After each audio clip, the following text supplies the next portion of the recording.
Hi everyone and welcome to episode 340 of the Man Utd podcast. I'm Jack, as always joined by Casey. Now then. How's things, mate? Yeah, not so bad, Tar. How are you? Yeah, all good. It's always easier when Leeds have got a result. It just makes everything like the first proper day back at work today where I was in all day. And it went through a lot quicker than it would have done if we'd have got beat. Yeah. It's a nice nil. It's not a George Graham 0-0 draw. It was a nice 0-0 draw. Yeah, it was look, they had more of the game, but I couldn't say they're battered us and we just hung on. Like they edged the game. If one of the teams was going to win it, it looked more likely to be them. But it's not like Perry. It's not like when Marsh got that win there and Melier made 8 brilliant saves. That man built a literal masterclass around that game. So I don't know what you're talking about, Jack. Yeah, fair point. But Perry made 4 saves, but none of them were ones you wouldn't expect him to make. There was one that I didn't expect him to make, and I know this is very much out of order, but it's Ekitike's header into his head. Yeah, I didn't expect him to save that because I didn't expect Ekitike to head it at a right angle. But to be fair to him, and we'll just do it now, that's probably their best chance at game. Because if he sorts his body out, it's an open goal. But it isn't a cross to him. No. Frimpong's having a shot and has hit it hard and sliced it at Ekitike's head. So I can't, I think it was quite hard for him to adjust. But that was their best chance of the game by some distance. Yeah, it's very much a game of there weren't a lot of clear-cut chances. I think if we're all being honest. No. But yeah, it was a lot of the game was, as you say, Liverpool had possession, and it's mostly an hour and a half, and there's a few graphics where it's something like, 47% in Leeds' third, 50%, 50% in the middle third, 3 in Liverpool's. We went. I'm pretty sure it's something like the first 25 minutes of the second half, we did not have a shot at all. Yeah. Which normally, when you're watching a game like that, you'd be really struggling, really nervous. But they didn't. I don't know why. I wasn't that worried watching the game. Maybe it's because we've managed to get that little bit of a points cushion, so that if we did lose there, it's not the end of the world. That made me feel a bit calmer. But the biggest worry I had the entire game was an hour and 15 minutes before kickoff when I saw the team. Yeah, I don't think any of us saw that coming. No, and we literally didn't. No, and fair play, Daniel Farke. It's not what I expected, but basically a front two of, well, I say a front two, a nominal front two. I don't think we were attacking enough to call it a front two. But putting Aronson up there, and as usual, his work was good. Gruev had a weird game because I think with the ball he was pretty terrible, but as we barely had the ball, he did quite well against the ball, and that was 90% of what we needed from him that day. I think one of the, and this will definitely be your dad's biggest bugbear, is I think the amount of times we gave the ball away on the corner of our own penalty area, just with some sloppy passes. Yeah, trying to play out when there was no real need. Or just some bad passes, just completely misplaced. But even then, like you say, there wasn't a massive danger. I don't know if you want to go through this one in order. I don't know if there's much need to, given there isn't enough things to be in order. The next thing that I've got on the notes is their penalty shout, where Biol's sort of having a grapple with Ekitike, and I think it's fair to say it was a bit risky. Given if he goes down, I think he gets it. Yeah, he did have a little stroppy jump, did Ekitike afterwards, and I think that might have been more ref, why didn't I go down? Yeah. because like there's certainly an argument for sustained pulling, which is a thing now apparently. Yeah. Um, I don't know. Throughout my life, I've had loads of attempts at sustained pulling, and very few of them have worked. I don't know if I've sustained anything. Now you've Don't stained a know. few things.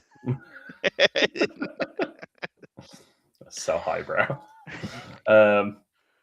Yeah, it's one of those. It was risky. If he'd given a penalty, I think I'd have struggled to argue it. But Yeah, um, you'd have been going, it's a bit soft, and he's had a bit of a pull back at him. But if it was the other end of a pitch, would have been going mental for a penalty.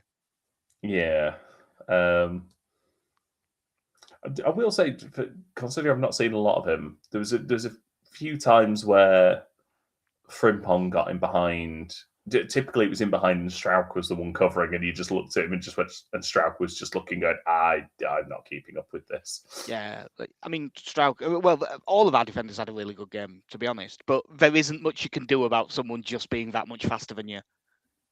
Like, Yeah, there's the odd moment where he's having a bit of a run into the penalty because he had to go for one, didn't he, as well for a penalty? I think it's with Gudmundsson, but that one, there was no in that. No. Yeah, it's. I know they, strictly speaking, Liverpool are getting results again, but they're not playing well still. No, their fan base appears pretty annoyed with. Basically, was they were like Leeds ain't kept an away clean sheet all year, so that's why. And they're going, and they're sort of saying the same thing we were. It's not like they were battering the doors down all game. We sort of kept them at arm's length for the most part. And I did think in the first half for a second we were going to get the thing that we had in that Marsh game where just they gift us one when Alisson just decides, I'm Brazilian still. I'm going over here now. Outside of the foot, into the middle of the park when you're out of your goal, which is about like, I know that is very technically good for a goalkeeper and stuff, but that is a really risky pass for a goalkeeper play. And Ampadu anticipates it well, gets there, and he strikes it all right. But there's probably at least 7, maybe more players on the Leeds side that you'd rather have that falling to. You think I said to your dad I'd rather have had that fall to David Batty? I think his had at least left the ground. Yeah, like it's such a well cushioned pass. Yeah, like the technique on it's actually quite good. It's just not what I was looking for. Had he hit it exactly the same but got it right in the corner, the opposite corner, he might have had a chance. It'd have been very. Here's an old reference. Remember John Barnes for Liverpool at St Mary's in about not even St Mary's, the Dell, in like 1997. Yeah, where I think it. Oh, I want to say it was Paul Jones, but that's a long time ago. I used to it'd be Paul Jones. Yeah, and he like left foot, and he doesn't get loads of power on it, but because it gets right in the far corner, it just beats him. We'd have needed one of them. Yeah, but I mean that was our best chance of the first half. And I mean, is it the best chance? It's that or Stacks one really late on. You know, after his first one gets blocked and it comes back to him. I mean, this is a game where, looking here, we have 4 shots all game. 2 of them came within about 6 seconds of each other. Yeah, those were the 2 Stack ones. Yeah. It did say a lot that we always put him in the bet builders, even in a game where Leeds have no shots, Stack still manages to have 2. Yeah. It's weird because it wasn't, at no point did it feel, it wasn't an attritional game, and it didn't quite feel like it was a backs to the wall performance either. It was just, I think we let them have it for large stretches, and they didn't really do a lot with it. Like, I don't think it was us the 20 minutes after we've realised we don't know how to break this team down. Yeah. It's like prime Bielsa losing at Wigan and just going, like, what do we do? They're not very good, and we're all out of ideas. Yeah, no, we looked well coached. I think that was the main thing. Like, this system, they seem to have it down. Like, they did. Obviously, we're saying that we didn't get many shots away. A main part of that was I thought that our defenders were really good at sort of anticipating stuff and getting into good positions, especially James Justin. Like, there was a couple of really good openings where that actually looked a lot more dangerous than the times they did get shots away, and he was the one getting there to get that light blocking. Because I know he got Sky's man at match, and coming away from the game, I think there's several you could have given it to, but I think I came away giving it Justin as well. Yeah, I thought he had a good game. I thought Bornau, you wouldn't have guessed that was his first league start for us. No, Like I thought he slotted in quite well. Again, just looking here, they had 16 shots, 3 on target. yeah, So it's fine. We're good, yeah. probably. I mean, it's the I put on our Twitter just basically the definition of a good point, which is what it was. I mean, the Aronson Metcha front two didn't do a great deal. Like, I thought you could argue Metcha struggled, but what chance did he really have in that situation? We did look to have a little bit more counter-attacking threat once Calvert-Lewin and Okafor came on, and we switched to front two, but that's to be expected. And that gave, well, a lot of people their massive moment of excitement. I must be just such a natural pessimist because I didn't even leave my seat in the pub when all around me were jumping up. This was probably the main thing at second half. Good Leeds win it high up. I think it was just after a corner. Goodmanson crosses into Bornau, who makes a lovely little move across his defender and turns it round the corner. Like, it was really good. And Calvert-Lewin finishes really well. And I don't know why. Maybe it is just my natural pessimism, but I just immediately went, that's offside. And it Yeah, was, even though it was way closer than I thought it was in real time. yeah. You've almost got that moment where the defender's trying to step out at the last second, so that by the time the ball reaches him, there is quite a big gap in there. It's a lovely touch. Is it Bornau who? Yeah. The little touch around the corner was Bornau. That was a lovely touch. Yeah. It's the touch of a centre back who's dying to get forward. I was gonna say, it's about one of the most number 10-y things we've seen a player do. I saw that and I thought, new junior Firpo, get him up there. Yeah. Hey, if he's rising the ranks, if Calvert-Lewin and Metcha both get injured at the same time. Well, the only thing holding him back at the moment is a lack of centre backs. But yeah, like I say, I thought he did well. I thought the midfield three did what they needed to do. I think we looked a bit better for Tanaka being on, just in terms of someone getting the foot on the ball a little bit. He did a little bit, but he was only on for what, 4 minutes, 5 minutes. To change the game, mate. Yeah, so like he had a couple of nice touches, but nothing major. I said Bogle came on for ball now, which meant we saw Justin go into right centre back for a bit, which I was quite glad to see for 10 minutes because that'll probably be required at some point. There's apparently some doubts over ball now, so that some point might be Sunday. And especially because we can't drop Ethan Ampadu into centre half, even though I wouldn't want to.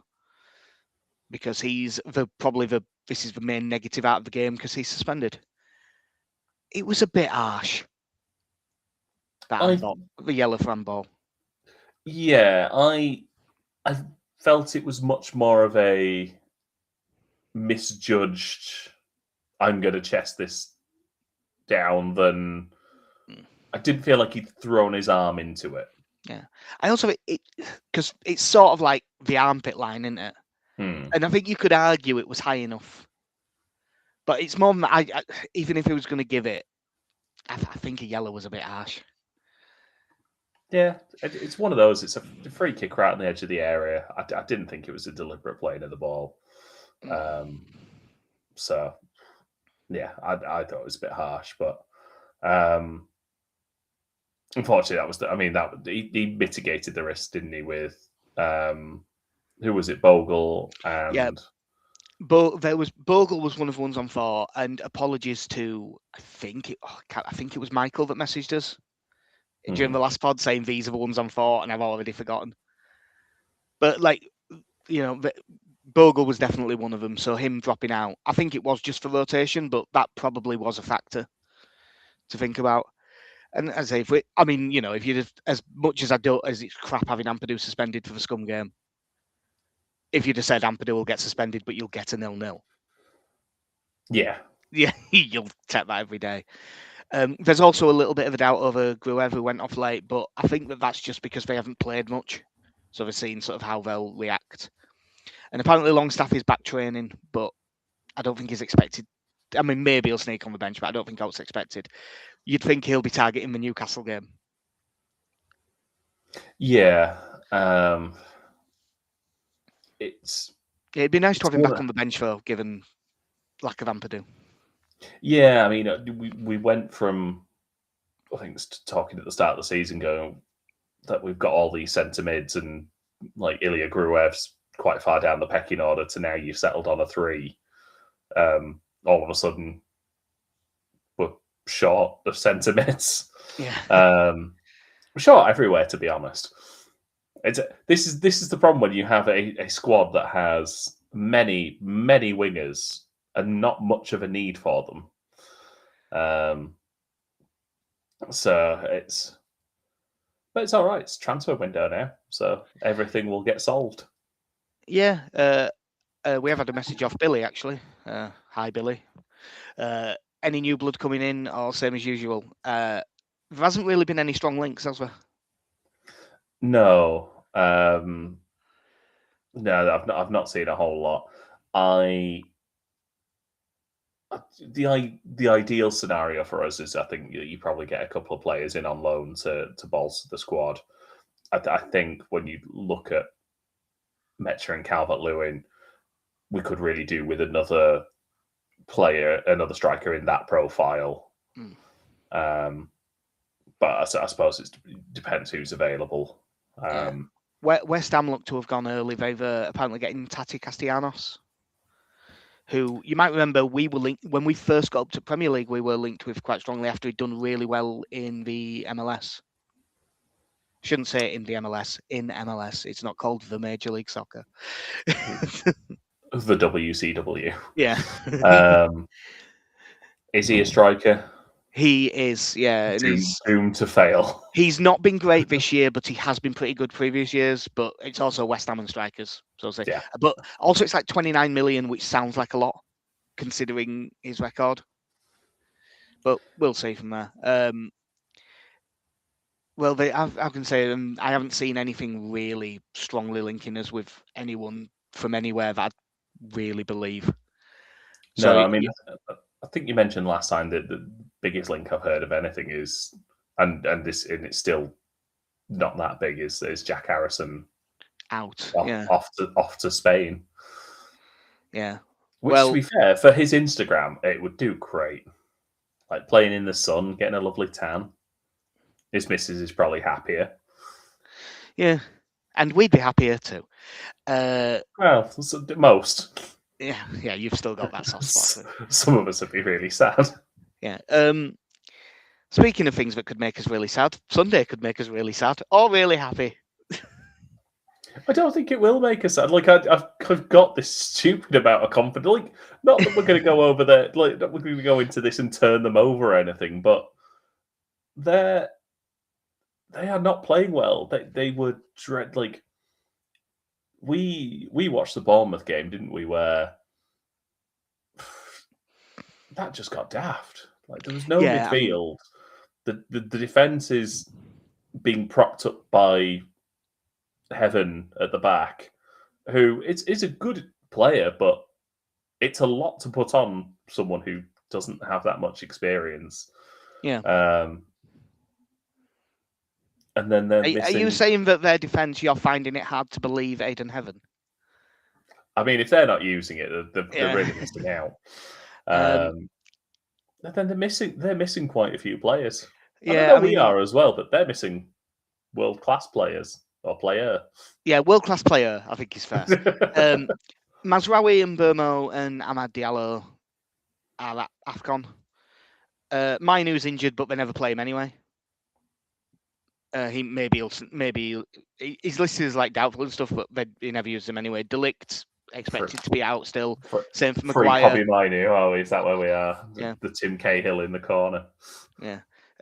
Maguire still expected to be out. Mount's doubtful, and the one that really makes a big difference, because Mount might play still, but Bruno Fernandes is still out.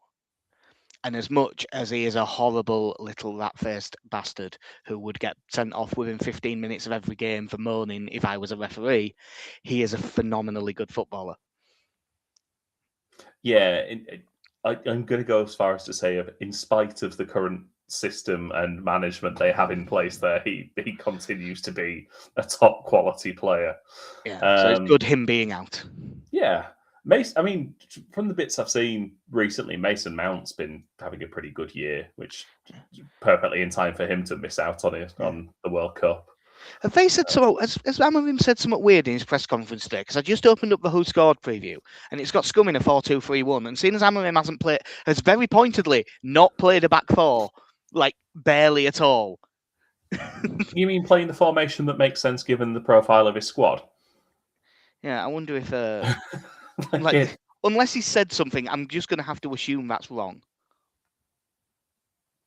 He's gone full Bielsa and just named his team. I miss those days. That was a great season when it was just, no, this is my starting lineup. Do with this what you will. Drinks break there.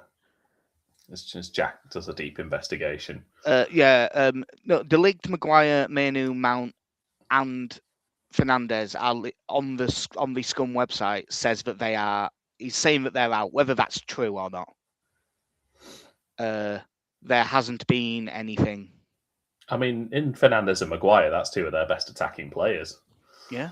But they like that. If they've got all those midfielders out and they're playing, say, 3-4-3, probably like Dallo and Dorgu as the wing backs, and then Heaven, Martinez, and Shaw as like the three centre backs. That's kind of what he's gone with. In that, I mean, all of a sudden you're looking at what Mount and Cunha behind Sesko, and a midfield of Casemiro and Agate. Yeah, I know Casemiro's good, but he can't move like he used to at all. Agate has been pretty consistently poor for him. I would go so far as to say Casemiro has done very well to get back to this level because he was falling off a cliff last year. Yeah, he was a lot worse a year ago, wasn't he? But like, if we're sort of bit, I wonder in that case if we will do the matching him up thing for this one and go back to our roughly 3-4-3 with Aronson right, Okafor left, and Calvert-Lewin through the middle. Yeah, I think that's quite likely. I mean, yeah, I don't know with them anymore. One thing I will say is I think Lamens has been a good signing for them in goal after he's a good goalkeeper. A couple of horrendous choices that they've had over the last year. I think he's been a good pickup. I mean, yeah, just looking at when you look at this team, like Cunha is a very good player, but it very much depends which one turns up every now and again. Yeah. If all things being equal, if I was having to pick someone I'm a bit worried about, it's Cunha. Yeah, because he's very good at doing something out of nothing, and he loves a shot, and has the quality to do something with it.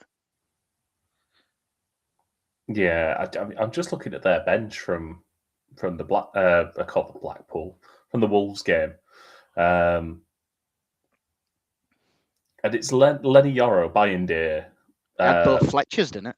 Yeah, both Fletchers. Shay Lacey, I don't even know who Shay Lacey is. Shay Lacey's a young winger who they're meant to really like. And I know, one, I've read a couple of things about him, but two, more importantly, they brought like Fletcher on out wide in that Wolves game, and all of their fans were fuming because, like, well, if you're going to bring on a young kid to play in the wing, bring on Shay Lacey. At least he plays there.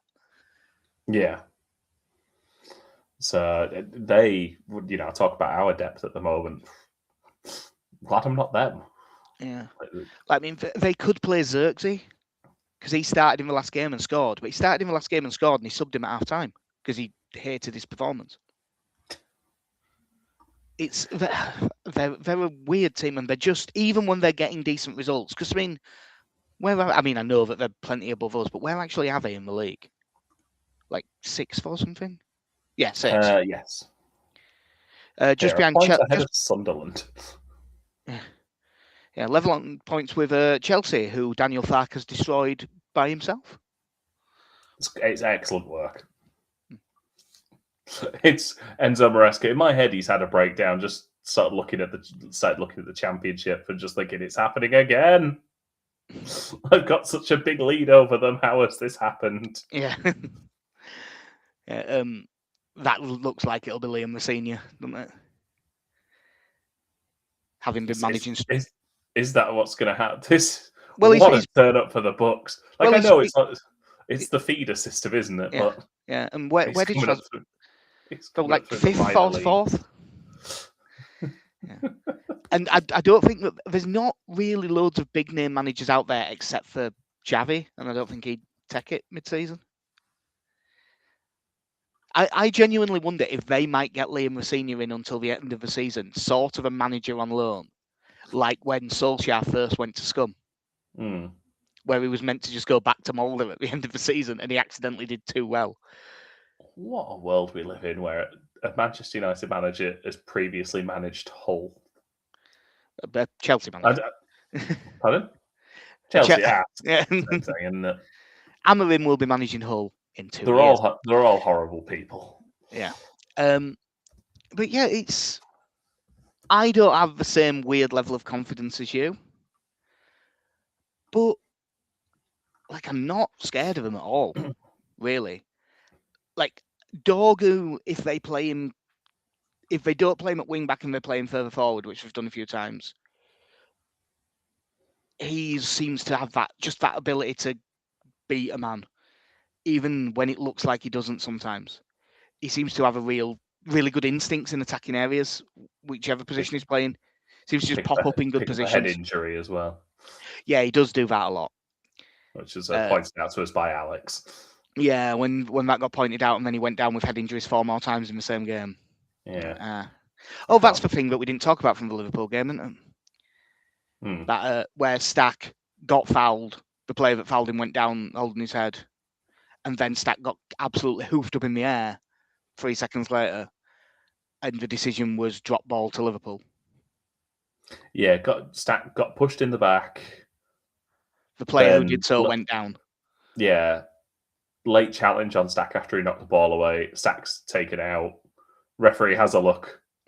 Head injury, Liverpool. Yeah. And it was drop ball to Liverpool's keeper, which is only the thing you automatically do with the balls in the box, which it wasn't. Yeah. Odd referee. I know we're sort of done with it, but it was a very poor refereeing performance. Yeah. But I knew that there would be something else that we'd remember from what was, I'm assuming, for the neutrals, an awful game. Yeah. Just looking at their side, Okafor against Dalot. Dalot is really good. I like how good he is at defending the back post, Dalot. Like, it's the one thing that I think he's really good at, and he's quite solid at everything else. But I'd fancy Okafor to get some change out of him if he can get the ball and run at him. I mean, and this is very much fitness levels depending, I'm more looking at their 3 centre-backs and thinking Metcher and Calvert-Lewin, height-wise, when you're competing with Lisandro Martinez and Luke Shaw in the air. Yeah. Like, Heaven is more of a natural centre-back. And just go along to him. Yeah, like you've got that option there. Because if Martinez is playing, he's like what, 5'7", 5'8"? He's little. I mean, I'm sure he's bigger than that, but he looks tiny for a centre back. Yeah, and Luke Shaw I'm sure he's like 5'10". Yeah, well, what he is a fullback. Yeah, which is quite a good one when he's fit. It'll be interesting to see what we do, because I quite fancy that as an idea, playing them both and just targeting them. But the reason that I think he'll go with the sort of 3-4-3 version is because this formation that scum play, it's not nearly as well drilled and as flowing as it is with them at times. But it's basically the same formation Palace play. And he went with the 3 against Palace. I would argue Crystal Palace had a much better back line. Oh, yeah. Lacroix, Gay, and Chris Richards. Yeah. In fact, you know what? I'm not going to argue with you. I'm going to tell you they had a much better back line. Yeah, fair. So, I mean, will be Perry in goal. But as it looks like it was just cramp, I'm assuming still Bornau be all Strauch. But if Bornau's in any way a doubt, I have zero issues with it being Justin be all Strauch. Yeah. I mean, Justin probably deserves to stay in the team, given how well he played. I just don't think he will. Because Bornau did well as well. And I think that Bogle has been good enough all season that he deserves to come back in. Yeah. I think he's got that credit, hasn't he? Yeah. So Bogle and Goodmanson wing backs. And then it depends what sort of formation we play, because it's either a midfield 2 or a midfield 3. I suppose us being a little bit short on midfielders is the other argument for the 3-4-3. Oh, I've just read this who scored thing really is all over the place because Ampadu's in middle of midfield. Yeah. Because if it's Stack and 1 or 2 others, depending on which formation. I'm going with this being Calvert-Lewin and Metra up front. So 3 centre mids. So I'm probably thinking Stack Gruev. Probably Stack Gruev Tanaka. Yeah. I suppose there's not much else to choose from. I think it'll be 3-4-3. So I'm just going Stack Gruev. I'll tell you what, actually, I'm going to change that. I think it'll be Stack Gruev Aronson. Yeah. The reason I think Aronson plays because I think he plays off the right. I think it'll be Aronson and Okafor with Calvert-Lewin up front. Classic Brendy. To be honest, given he's been all right. I don't like him. He's been good for the last 4 games in a row. Yeah. He's been miles better. And also, given the really stupid things they tend to do, and they do get caught in possession at the back a lot, and he will just tear ass round after them. I think he's probably quite a good pick for this game specifically. Yeah. Yeah. I would sort of, in terms of because of what we'd be like on the ball, I'd prefer it to be Stack and Tanaka. But I think we'll want one of the midfielders to be really disciplined. And with no Ampadu, it's Gruev that's doing that. You'd have to assume will do that job. Yeah. If he's not fit, then you can go Stack and Tanaka, and you just have to tell Stack to fight his instincts a little bit. Yeah. That's one thing that does become easier if it's a 3. Because they can sort of take turns a bit. Yeah. I think it might be that, because I don't know if he... Would he go with a midfield 2 of Stack and Gruev? I don't... I think he would. I say, and that's what I think he's going to do, but I'm not in any way sure. I just think he will. And I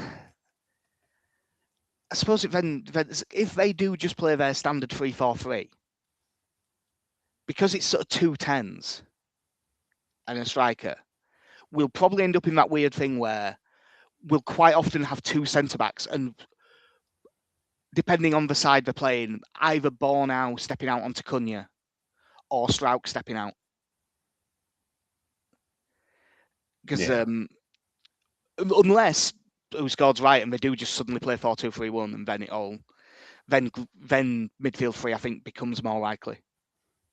Which I think is why he'll definitely pick Aronson either way, because he's probably the best one for switching mid-game. Yeah. If you're going to switch between the 2 formations, you need Aronson on the pitch really to be. Tanaka can play off the right, we've seen before, but it's not great. Yeah, I think he'd. I think at this point he'd stick with Aronson. He already has the trust in Brendan Aronson, and now he's playing well as well, which is a bonus. Yeah, I mean we'll it'll be interesting to see how we line up, because I'm really not I'm really not 100% sure on what they'll do. Before we do the predictions, it is worth mentioning that there's quite a lot of games that affect Leeds tomorrow. Because Forest are away at Villa in early kickoff, then Burnley away at Brighton, then Wolves v West Ham. And for the real edge case, Bournemouth are then at home to Arsenal at R5. And Bournemouth have been poor enough lately to not be out of the woods. It's they have. I can't even explain what's happened to Bournemouth. Yeah, well, I mean, they're only 2 points above us, so they're definitely relevant. But basically, tomorrow, 15th down who aren't us are all playing. Yeah, I mean, with Forest are one who they got a couple of good results to start with under Deitch, but again, not playing well at the moment. Now, do you want to know something that I find very interesting? Hmm. Wolves are favourites against West Ham. Jesus. Wolves are 30. Well, this is 365, but it's similar across them all. Wolves are 31-20, so basically 6-4, and West Ham are 15-8. See, it's getting to that thing again, and I don't know. It's almost worth me back in West Ham because Wolves are so cut adrift. I'd happily have them win that game. Yeah, it's. I mean, we've said it at this point of the season now. Slap bang halfway in the middle to be 7 points clear of the relegation zone. Brilliant. Big thumbs up. Well done, Daniel. Yeah. And the thing that I hadn't particularly factored in until it was said to me, we've got 3 points on Forest now as well, which is just that little bit of extra cushion. 3 points and a few goals. 5 goals as well. God, imagine if we wouldn't have been so shite for that 4 games where we'd really. If we'd have beaten Burnley. Yeah. If we'd have just beaten Burnley, we'd be on 24 points. We'd be 10 points clear of relegation. Yeah. That's all. I'm not looking at any other result, just that one. Yeah, there's an argument. And there's an argument we were much closer to winning other games than that one. Oh, definitely. We were shite against Burnley. We were awful. But yeah, it's quite. And then, like you say, we've got to play. We've still got to play Wolves at home. We've still got to play Burnley at home, and we've still got to play Forest at home. Yeah.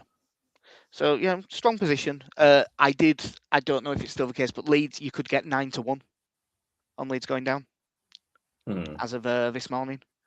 Ooh. Which have you? No, I haven't, but mostly because the company do offering 9-1 that I won't advertise. Shut my account because I won too much money. And let me be clear, too much money was not loads. It was not loads at all. Far less than you think. Oh, it was like a couple of £100 over a couple of months. But yeah, the other odds, Leeds did very briefly on the exchange on Betfair go Favs for this game. It has settled down a little bit now, but Leeds are 8-5, 2.6. Scum. Leeds have. Leeds have gone favourites. Leeds 8-5, Man United 17-10. So we're 2.6, they're 2.7.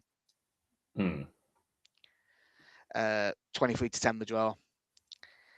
So we are in a world where the bookies have us as the betting favourite to beat Manchester United, which I bet that hasn't happened for a while. Yeah, good times. And to be fair, world we live in. And to be fair, that sort of seems to be the prevailing feeling. Only Connie got any points against Liverpool. We all went for a loss, except for him who had a 1-1 draw. But for this, Connie 2-0 win. Alex 3-1 win for Leeds United. Benny has a 2-1 loss, and Little Danny has a 3-1 win. I should be clear, actually. Connie's was specifically 2-0 win. Fuck 'em. Just to be clear, that is what he actually went for.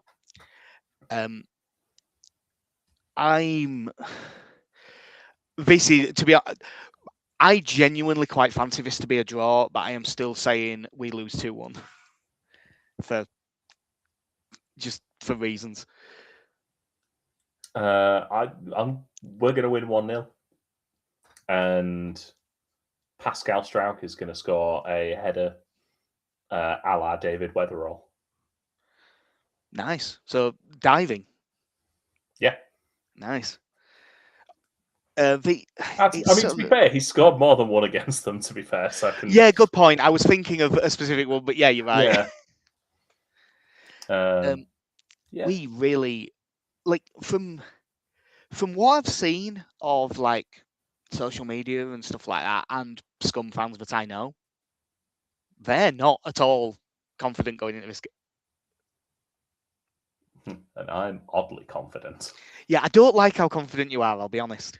It's disconcerting.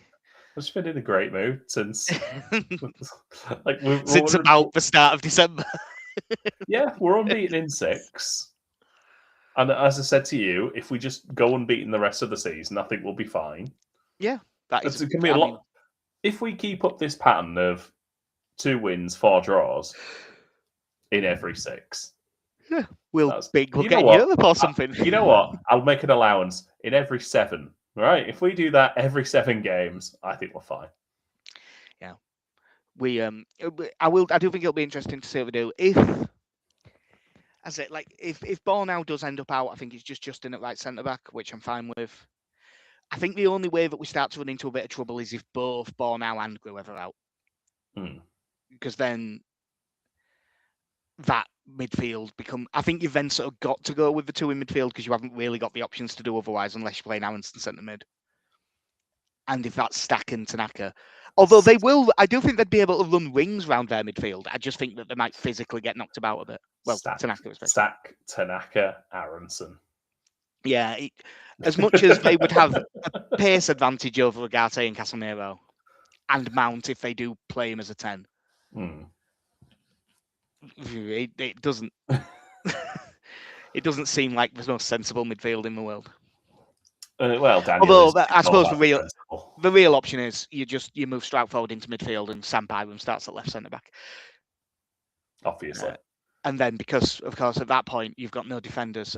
You need an experienced head who can play centre back on the bench. So Johnny Howson moves into the squad. It's all going well. It's all, yeah. And then like when we're 3-0 up, we bring Johnny Howson on with 2 minutes left just to take the piss. That's. It'd be worth burning a spot in the squad. I mean, are you assuming for this, you just get Jermaine Beckford in to give a team talk? Yeah. Oh, speaking of that, have you seen who's coming over to be a pundit for Polish TV? Are you right? Well, yes, that's right. Mateusz Bogus. All the way from LA.